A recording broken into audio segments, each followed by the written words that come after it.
Welcome to Mr. Enders's Science Brainery, where we rock. Get it? Because in this video, we're going to discuss everything you need to know to master the rock cycle, or what your teachers might know as MS-ESS2-1. Develop a model to describe the cycling of Earth's materials and the flow of energy that drives this process. And so you can see right away some things that we're not interested in, and some things that we are especially interested in.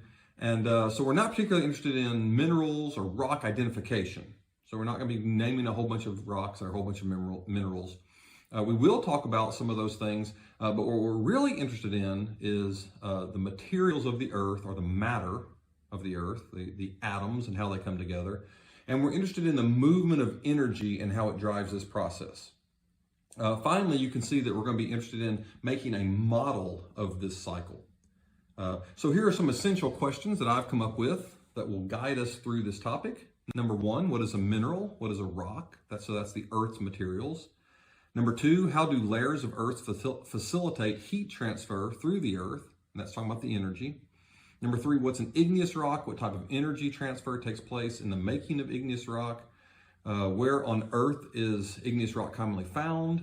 Number four, what's a metamorphic rock? And the same questions, what type of energy transfer takes place in the making of metamorphic rock? Where on Earth is a metamorphic rock commonly found? Number five, what's weathering and erosion? What is deposition and sedimentation? And what's compaction and cementation? And then number six, we'll do the same questions with a sedimentary rock. What kind of energy takes place in the making of a sedimentary rock? Where on Earth is a sedimentary rock commonly found? And then number seven, we'll make our model. How does one type of rock become another type of rock? So that's where we're going to make our model of the rock cycle. So first things first, question number one. What is a mineral? What is a rock? And that's the matter of it.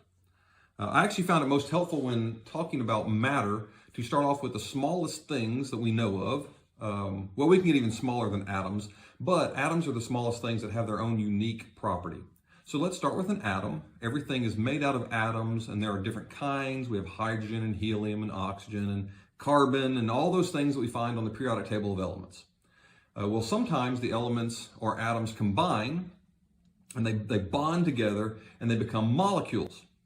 Anything that's made of just one type of atom or just one type of molecule is called a pure substance. So like inside of a helium balloon, you have just heliums in there, so that's a pure substance. Or inside of water, you just have H2O molecules, and so that's a pure substance. It's just one type of molecule. Now, some molecules, when they are solid, they kind of stick together, or they come together in such a way that they make a crystal. They have a crystalline shape, is what we say about that. Now, this is not the type of crystals you're thinking about, especially since we're talking about rocks. You might think we're talking about diamonds or rubies or something. In science, when we talk about crystals, we're not talking about diamonds or rubies. We're talking about just a crystalline shape of the atoms or molecules that have come together. So they form some kind of symmetrical or regular structure. And almost all solids are actually crystals. Wood is a crystal, or it has a crystalline structure. Graphite is a crystal. And of course, diamonds and rubies are also crystals. So is gold. Water actually forms a crystal, and it has a crystal structure when it becomes ice. Except for wood, all of those that I just mentioned, graphite, diamond, rubies, gold, ice, they're all pure substances. They're all made of just one type of atom or one type of molecule. Like water, I said, is made of just H2O molecules. And they come together in regular, symmetrical, crystalline patterns. So a crystalline structure or a crystal. Now, some crystals occur on Earth naturally. That means that the Earth just naturally makes them. They're not made from living things, or they're not, and they're not made of living things. So we say that, like we say, those things are organic if they're made of living things. So they're not organic. They come from nature. Any substance that has those five qualities that I mentioned, that is, they're a pure substance, they're a solid, they have this crystalline structure, they're naturally occurring, but they're not organic. They don't have living stuff inside of them. If they have those five things, we call them a mineral. So all minerals are naturally here on Earth, right? So wood, we've said, it's not a mineral because first off, it's not a pure substance. It's made of at least two molecules that are inside of wood.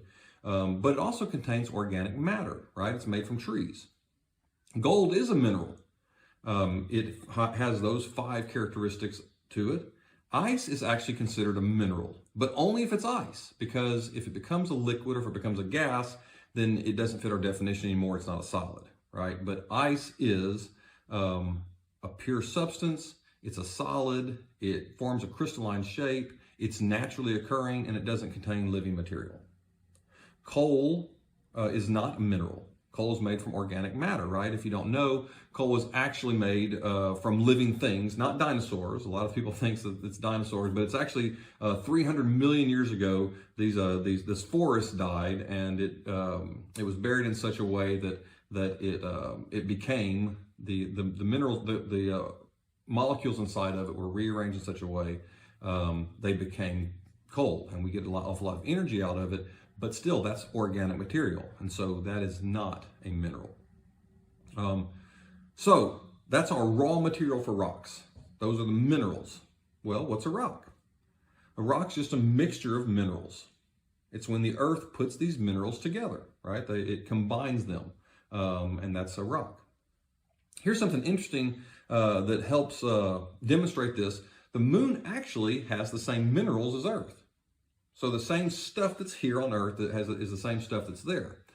This is why scientists think the moon somehow came from the Earth. So you might have heard this theory where the Earth was this big glob floating through space, and then this huge planet-like thing crashed into it, and the moon, shot out, and so the moon's up there, and then here's the Earth. Well, that's one of the reasons we have that theory, is because they're made of the same raw material. They have the same minerals. But the moon has different processes, or at least it had different processes that change those minerals into rocks. And so we have different rocks here than they have there.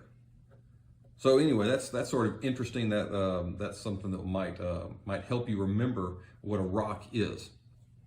The moon no longer has this internal heat, though, and it doesn't have this internal energy that will help it do these things. But the Earth does. The Earth has energy, and so it has all these active processes that combines minerals into rocks still. And so that'll lead us into our next question. Question number 2, how do layers of Earth facilitate heat transfer through the Earth? And so that's talking about the energy now. So the Earth has a lot of energy inside of it. So let me show you this model here to demonstrate the Earth, the layers of the Earth. I start off with a beaker, and this is the early Earth when it just formed. There's all this space debris floating around, hitting each other and clumping together. All the elements that we have on Earth are here, and they're running into each other. And they're kind of sticking together because of gravity. So there's nothing else in space right now that's really close. So all this stuff is kind of sticking together. So in my beaker, I'm going to drop some things to demonstrate all this stuff that makes up Earth. So I threw in some foam and some pennies and nails. And here's some oil. And I'll pour in some water. And we're going to notice that all this stuff is going to separate itself by density. So the denser stuff is going to sink to the bottom, and the less dense stuff is going to start floating on top of it. And this is how the Earth's layers were formed, by density. So your inner core is made of the densest stuff, and that's the nails and the pennies are down here at the bottom. And the inner core is a solid. It's actually made of iron and nickel. The next layer, the outer core, is made of the same stuff, iron and nickel, but it's a liquid. Now, I didn't have the same stuff. I didn't have liquid nails or pennies, so I just used water for this. But it is made of the same stuff, and the outer core is a liquid. The next layer up is the mantle. It's made of rock, and these rocks are not a liquid, but they're really hot, and they're very plastic and flowy. So as millions of years pass, they really act like a liquid. And that's very important for our purposes. So that's why I just made them a liquid. I used the oil here and made them a liquid in my model. But these are solid rocks, but they're very flowy. They're very plastic. They're very malleable. This layer is actually the thickest layer, the mantle. Although in our model, I've made it about the same layer as the outer core. But just so you know, it is the thickest layer. And the top layer, that's where we live. It's made of solid rock. But actually, compared to the rest of the Earth, it's the least dense. So it's kind of weird to think about it, that it feels like, we pick up a rock and we think that's very dense, that's very heavy. But compared to the rest of the Earth and everything below it, it's the least dense. And so we're really just kind of floating on top of the layers beneath us. So as we go down to the core, we get denser and denser, and we also get hotter and hotter. So I'm going to turn this heat on, and I'll introduce some energy into our system, and we can see what happens here. And the inner core is going to get the hottest. So here's my inner core, right? And it's going to get the hottest. And then the mantle, and then finally the crust. So the heat is rising up. So here's my core, and then the mantle, and then here is my crust. And my heat is rising up here. It's interesting how it's doing that. Heat moves through liquid in a process called convection. And that's where hotter, less dense stuff rises up, and cooler, more dense stuff sinks. And of course, as hotter stuff moves up, it gets cooler and it's going to start moving down. All right, the hotter stuff's going to move up and the cooler stuff's going to move down. So that's what's going to take place here in the outer core and in the mantle. You can really see this when I look at our model, and I've added some food coloring to it. So watch what happens as it mixes with the water.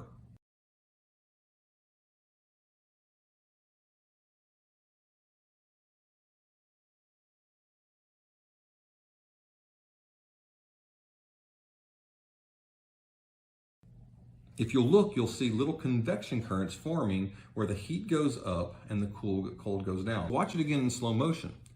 The convection currents form in this outer core, the hot goes up and the heat will go down. And you see all this happen all over with this food coloring, and it's making like little wheels, right? So the wheels are kind of turning, and you can't see it. Of course, I'm saying this is in the mantle, right? In the model, it's happening in the outer core. But it's also happening in the mantle. You can't see it because it's oil and it doesn't take in the food coloring, but you basically have this food coloring. You basically have these little wheels to happen where the heat goes up and the cold goes down, right? So what's interesting about this is what it does to the crust. Here we are. Now it's represented by the styrofoam in my picture, in my model, I mean. But if you have the mantle moving, see how the styrofoam is going to start moving, right? The styrofoam is going to start moving around. And that's where we get this whole thing called plate tectonics. So if you've ever heard of plate tectonics, this is the theory that the crust of the earth is moving around. Again, the crust, that's where you live, right? It's broken up into these plates that move around, all right? And I keep emphasizing that's where you live because you think, well, I'm not moving, I'm standing right here. Well, you are. You're moving about 3 centimeters a year, but it's everything. The whole continent, in fact, the whole plate that the continent's on is moving, and that's because of these convection currents that are happening in the mantle, or this heat transfer that's happening. And it's the interaction between those plates that gives us a lot of our activity on the surface, like earthquakes and volcanoes. You can't really see in my model, but sometimes these plates move away from each other, sometimes they run into each other, and sometimes they just pass by each other. And that'll be important later. I'll show you how that happens and why that matters for the rock cycle. So let's keep this transfer of energy in our minds as we continue through the rock cycle. That this starts off, the heat's gonna start off here, the heat's gonna move up through the outer core, into the mantle. It's going to make these little convection currents as that heat moves up here into this crust, and it moves the crust along. So one more thing before we move on, though, the question is, if the heat is moving up through the layers and out into the atmosphere, so once the heat gets here, it's moving these things, and it's going to have to go, it's going to have to keep rising, it's going to go up, it's going to go somewhere. That heat's not going to just go away. The heat's coming up and it's moving in. Is the earth getting colder? And the answer is yeah. I said earlier, the moon used to have all these processes that build up rocks and minerals, put minerals together and made rocks, but that no longer happens. Well, that's because the moon has cooled down. It's lost all of its heat into space. It's much, much smaller than we are. So yeah, in the future, the earth will also do that, but it won't happen anytime soon. In fact, our sun will probably burn out long before that, but that won't happen for another 5 billion years. So So I wouldn't worry about it too much right now, but maybe in about 4 billion years, we can start preparing ourselves. All right, question number 3. What is an igneous rock? What type of energy transfer takes place in the making of an igneous rock? And where on Earth is igneous rock commonly found? The first type of rock we're going to look at is called an igneous rock. Igneous rocks are formed when magma found under the Earth. We call it lava when it reaches the surface, but magma when it's under the Earth. So when molten stuff, magma or lava, it's full of these minerals, and it starts to cool, these molecules arrange themselves into crystals. If this stuff melts or forms crystals underground, then the crystals are bigger because it's warmer down here, it's hotter down here, right? So if you have this stuff is cooling right here, closer to the core, it's going to cool a lot slower, or it's going to crystallize a lot slower, and it's going to form bigger crystals. And so, for instance, this rock right here is what's called an intrusive igneous rock. It's granite. It's intrusive, which means it's made inside the Earth. So when magma underground crystallized, and it made these larger, coarser crystals, and you can really kind of even see them here. If the igneous rock forms on the surface, so it's extrusive, it's out of the Earth, it's made when lava cools. The crystals are really small or fine, and you sometimes even can't even notice them. This is what's called pumice. But notice the air bubbles are the bubbles here in pumice. And that's because pumice forms actually underwater when lava starts to come out into the ocean, and it cools very, very quickly. And of course, all these bubbles in the water, it makes all these little air bubbles.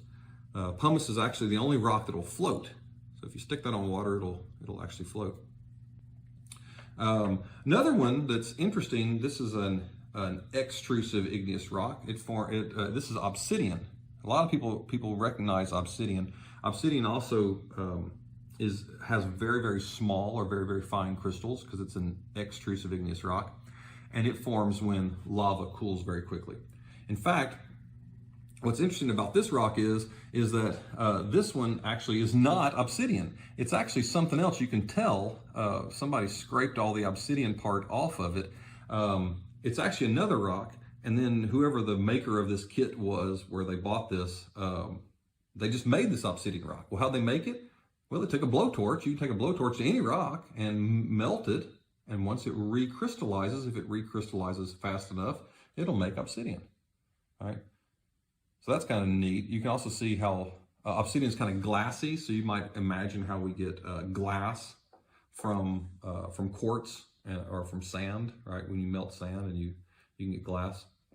So, where's an igneous rock commonly found? Well, an igneous rock is commonly found, near a volcano, right? You'd have your extrusive igneous rocks forming the volcano, and down under the volcano, you'd have your intrusive igneous rocks. Question number 4. What's a metamorphic rock? What type of energy transfer takes place in the making of a metamorphic rock? Where on Earth is a metamorphic rock commonly found? Well, metamorphic rocks are rocks that when an existing rock that gets enough heat or pressure put on it, and the crystals inside of the rock reshape themselves. So it hasn't melted. If it melts, it becomes another igneous rock. But if it doesn't melt, the crystals just reform themselves. They can reform themselves into a metamorphic rock.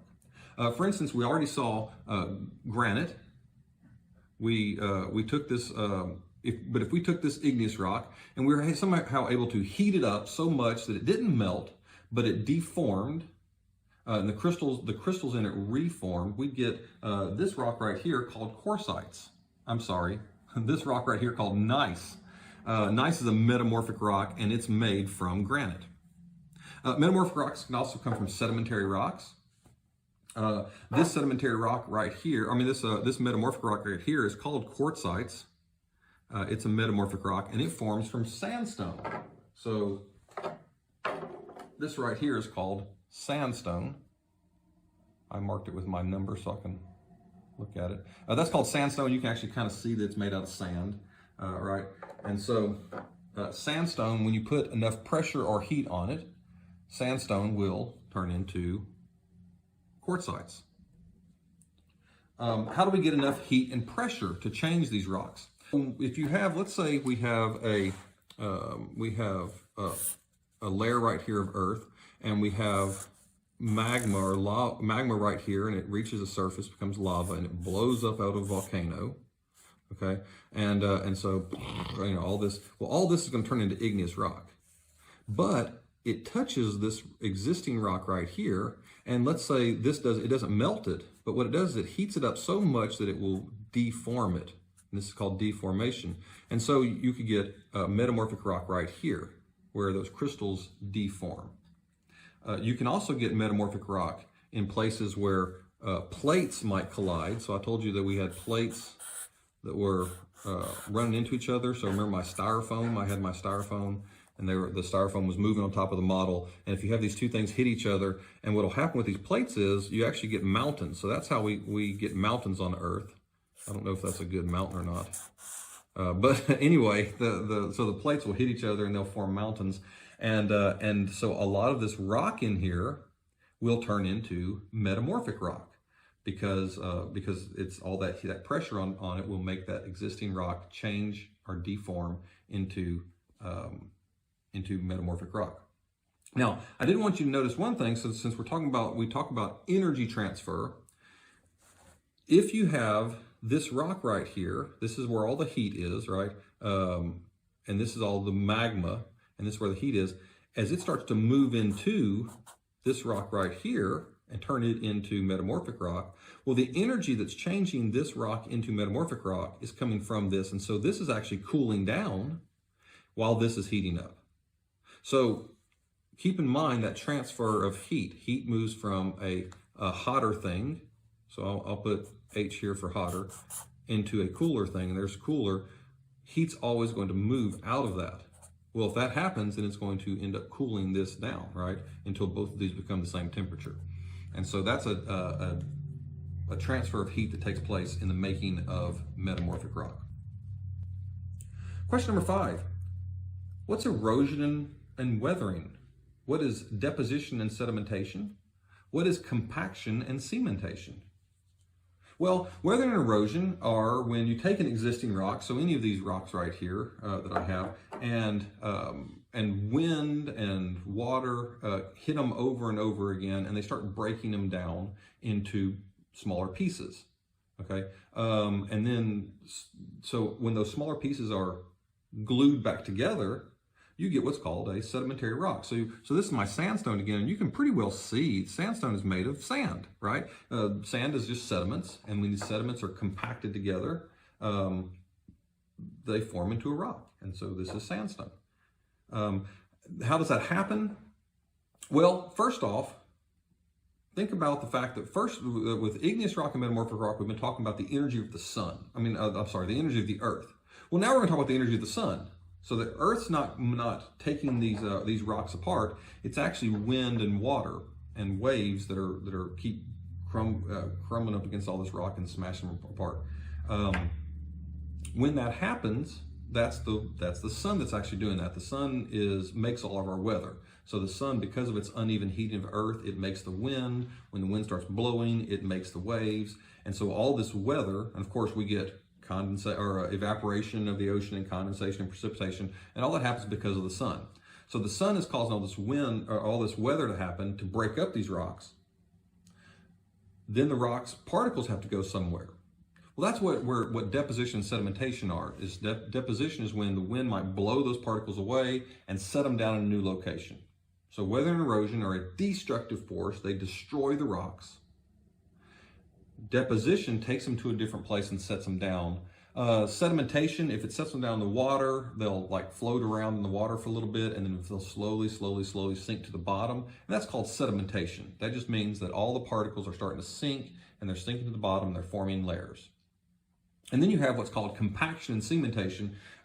Compaction can happen as the layers start forming, the layers of sedimentary rock start forming, and they just start crushing down on one another, and they just really compact it all into a rock. So all these little sediments are compacted into a rock. Cementation is what happens more towards the surface when you have all this evaporation happening. So all these sediments are in like a lake or something, and then you have this evaporation happening, and as it evaporates, they start to all stick together. And that's called cementation. That's actually how glue works, right? Glue, you put glue on pieces of paper and stick two pieces of paper together, and it evaporates, and once all the water leaves, it makes it all sticky and it sticks together. Question number 6, what is a sedimentary rock? What kind of energy transfer takes place in the making of a sedimentary rock? Where on Earth is a sedimentary rock commonly found? And so we've already answered really the first question, what is a sedimentary rock? Well, sedimentary rock is any rock that's formed from sediments or pieces of rock, and they're compacted or cemented together. And that's a sedimentary rock. This is a sedimentary rock. This is called limestone. You can actually kind of see the sediments of the other rocks that were kind of put together. Limestone is actually made from shells and other things in the water in oceans as they sink to the bottom. So as all these creatures die that have shells in their back, all the shells sink to the bottom and they get compacted into limestone or a sedimentary rock. And I've already showed you my sandstone, which is just pieces of sand that are compacted together. So a couple things that are interesting about sedimentary rock. First off, most of the surface of the earth is made of sedimentary rock, which makes sense because it's above the water. It's it's above the bottom of the earth, and it's where all the sediments have compacted. It's where the sun is there and the weather's there, so we can break up all the rocks. So sedimentary rocks make up most of the surface of the earth. About 73%, 78% of the earth's surface is made of sedimentary rocks. Another thing is sedimentary rocks have fossils in them. Not all of them, obviously, but any rock that has a fossil is probably a sedimentary rock. And you think about that, makes sense because sedimentary rocks were made by particles being compacted together, whereas an igneous rock can't have fossils because it's already melted away, right? It came from lava and it froze. So unless something stepped in lava and left an imprint, which is highly unlikely, then it doesn't have an igneous rock. And then metamorphic rock, you have a rock. So if you could take this and you smash it so hard that the crystals rearrange themselves, well, you're not going to preserve that fossil. So sedimentary rocks have fossils in them, or fossils are generally found only in sedimentary rocks. Number 7, how does one type of rock become another type of rock? And this is where we're going to draw our model. Well, first let's start off with the early Earth. So I'll walk you through a little story here of the Earth, and then we can kind of see how rocks are being made. But let's start off with the early Earth, and what we have is this big ball of magma floating through space, right? So I said all these things are hitting each other, and it's really just all liquid to start off with because it's so hot. So we have this big ball of melted sphere floating through space, and they have all these atoms and molecules in them. And as they start cooling down, these molecules start forming into crystals and this crystal structure, and they start combining to make rock. So what I'm going to do here is that I'm just going to draw like the surface of the earth here, okay, and say this is all what has become hardened. This is all igneous rock here. So we used to have all this was magma, and now we have this ball of, well, I guess magma underneath, and then it's got this hard igneous rock surface. So the first rocks were igneous rocks because they happened on the surface of the earth. Well, underneath, of course, this is our mantle, and we have our core here, right? Remember our inner core and outer core, and this is where all the heat is. And I said this heat is transferring up.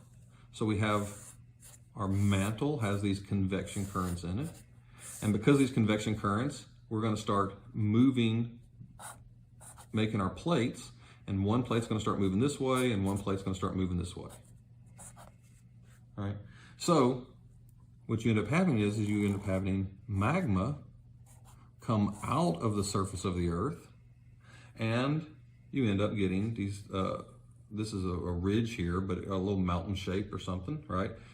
This stuff that just came out, this is going to be our first igneous rock. So this is where our igneous rock forms. So we can go ahead and write on our model when we have this lava or magma that crystallizes, we're going to get igneous rock. But look here, we have this stuff came up, this really hot magma came up. At some point, it didn't melt anything, it just touched all this rock here, and so it deformed all this igneous rock here, so it turned it into metamorphic rock. So we now have igneous rock, and we've seen our igneous rock change into metamorphic rock through deformation of heat.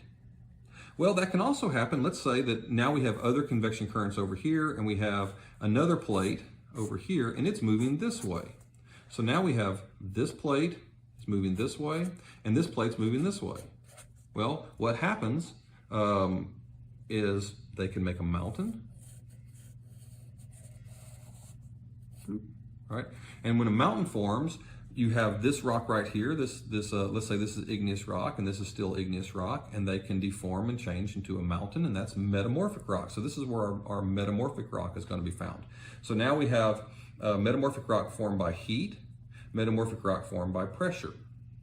Now, keep in mind, this is in my little drawing here, my little model here. I'm showing you the earliest rocks that were made, and this is the early Earth. But what about things that were made, 100 million years ago or something? Well, I've told you most of the surface and most of these plates are made out of sedimentary rock. So if this is sedimentary rock, well, now you have sedimentary rock changing into metamorphic rock. So if you're wondering, well, so igneous rock can change to metamorphic rock. Can sedimentary rock change to metamorphic rock? Sure it can, right? And in fact, if you have metamorphic rocks here, and they're also doing this changing, or if this is a metamorphic rock and this magma's coming out and changing this, you can have metamorphic rock change into other metamorphic rock. As metamorphic rock here on the surface might get pushed deeper and deeper into the earth, it'll start rearranging itself again, and metamorphic rock will change to a different type of metamorphic rock. So see, we have all these different changes happening. Let me show you another change that might happen, is that if you have two plates that are running into each other, sometimes when two plates converge, they make a mountain. Sometimes what happens is one plate will go underneath another plate, right? And then you'll have this stuff, whatever is, it's getting closer to the core of the earth. So what's happening to it? Well, it's getting hotter. So it melts. And as it melts, some of that stuff comes back up, and it can form a volcano, right? It will blow up out of the earth and form a volcano here. This is called a subduction zone. But the lava will come up, and again, we'll have the same process happen here. We have this extrusive igneous rock here that makes the volcano. We have this intrusive igneous rock here. We have this metamorphic rock here.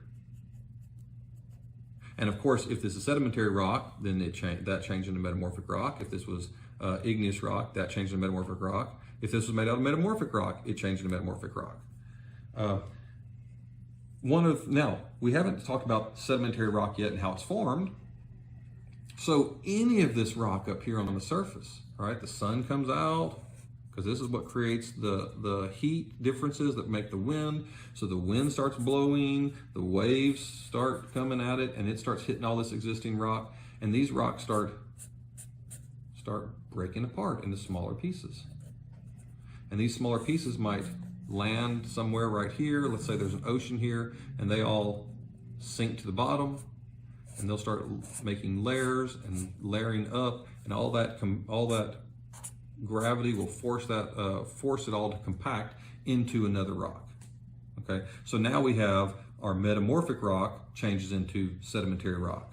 Or if we're right here, we could have this volcano do the same thing, and we have igneous rock changing into sedimentary rock. Let's remember the energy that's taking place in all of these things. We have heat from the earth. It's making its way up, and it's making the plates move, and it's making the magma come up. It's making the metamorphic or the igneous rock here. That heat from the earth is actually going out of the magma and into this metamorphic rock, forming the metamorphic rock.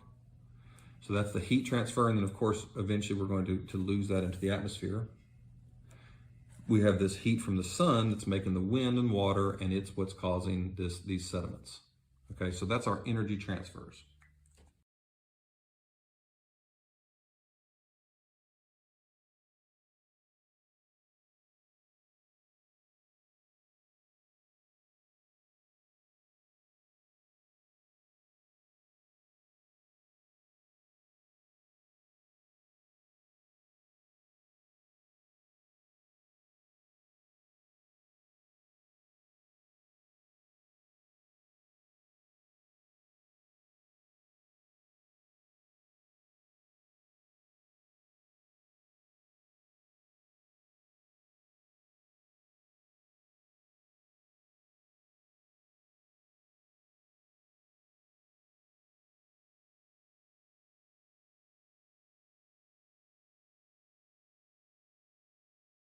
All right, I hope that you have learned what you need to learn about the rock cycle.